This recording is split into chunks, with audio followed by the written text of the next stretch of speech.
কল্পনা করুন, আজ থেকে ৭০০ বছর আগে এক তরুণ তার শহর ধ্বংস হতে দেখেছে। যুদ্ধ, ষড়যন্ত্র আর রাজনীতির জালে জর্জরিত সমাজ, সবাই ব্যস্ত ক্ষমতা আর সম্পদ নিয়ে। কিন্তু সেই তরুণ চুপচাপ বসে সব দেখছে, ভাবছে মানুষ কেন এমন আচরণ করে। এই প্রশ্নটাই তাকে বানিয়ে দিল ইতিহাসের অন্যতম প্রভাবশালী চিন্তাবিদ। তার নাম ইবনে খালদুন, যিনি শুধু ইতিহাস লেখেননি, বরং বুঝিয়েছিলেন ইতিহাসের পেছনের লুকানো কারণগুলো। আজকের সমাজবিজ্ঞান, রাজনীতি, এমনকি অর্থনীতির ভিত্তিও তিনি গড়ে দিয়েছিলেন শতাব্দী আগে। তাহলে কে ছিলেন এই মানুষটি? কিভাবে হলেন তিনি সমাজবিজ্ঞানের জনক? চলুন একসাথে ফিরে যাই সেই সময়ের পেছনে। শৈশব ও শিক্ষা। ১৩৩২ সাল তিউনিস শহরে এক অভিজাত মুসলিম পরিবারে জন্ম নেন ইবনে খালদুন। তখন উত্তর আফ্রিকা ছিল রাজ্যভেদে বিভক্ত, রাজনৈতিক অস্থিরতায় জর্জরিত। তার পরিবার ছিল জ্ঞানে সমৃদ্ধ। তারা আন্দালুস থেকে এসে তিউনিসে বসবাস করছিল। ছোটবেলা থেকেই ইবনে খালদুন ছিলেন অদ্ভুত রকমের কৌতূহলী। কোরআন, আরবি ব্যাকরণ, দর্শন, যুক্তি, গণিত সবই তিনি শিখেছিলেন খুব অল্প বয়সে। তার শিক্ষার সবচেয়ে বড় দিক ছিল তিনি প্রশ্ন করতেন। যে সময় প্রশ্ন করা মানে ছিল বিদ্রোহ, সে সময় তিনি সমাজ, রাজনীতি আর মানুষের আচরণ নিয়ে প্রশ্ন তুলতেন। রাজনীতি ও বিপর্যয়। তরুণ বয়সেই ইবনে খালদুন রাজনীতিতে প্রবেশ করেন। তিনি বিভিন্ন রাজ্যের প্রশাসনে কাজ করেন, কখনো রাজাদের উপদেষ্টা, কখনো কূটনীতিক। কিন্তু রাজনীতি তখন ছিল বিষাক্ত। ষড়যন্ত্র, বিশ্বাসঘাতকতা আর যুদ্ধের আগুনে বারবার ভেসে যায় তার জীবন।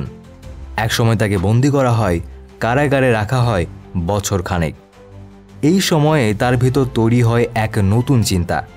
মানুষ আসলে কেন ক্ষমতার জন্য এত অমানবিক হয়ে ওঠে? সমাজগুলো কেন উত্থান পতনের মধ্য দিয়ে যায়?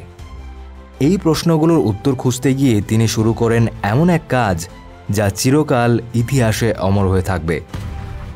মুকাদ্দিমা, ইতিহাসের এক বিপ্লব।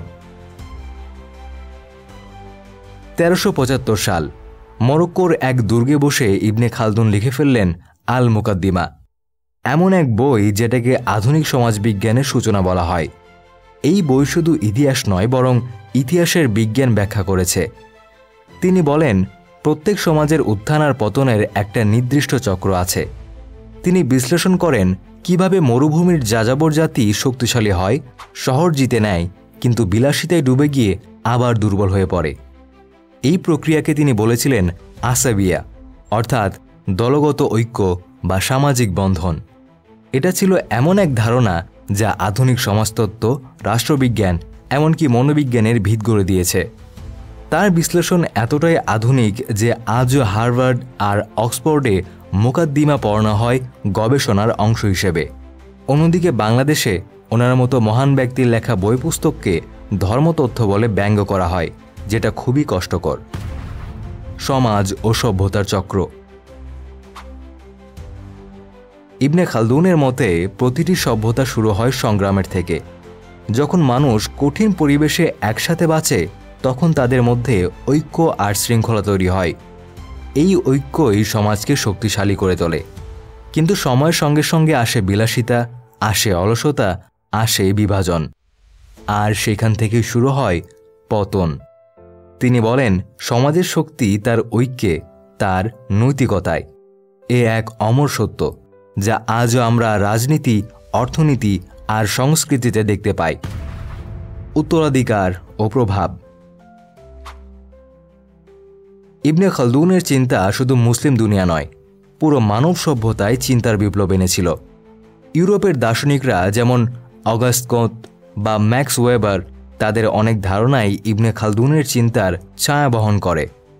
এমনকি আধুনিক সমাজবিজ্ঞান, অর্থনীতি, ইতিহাস বিশ্লেষণ সবখানেই তার তত্ত্ব কাজ করছে নিঃসন্দেহে।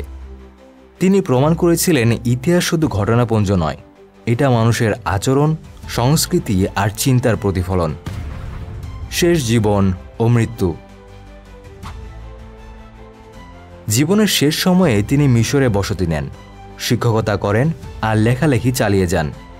১৪০৬ সালে তিনি মারা যান। কিন্তু রেখে যান এমন এক উত্তরাধিকার যা আজও জীবন্ত।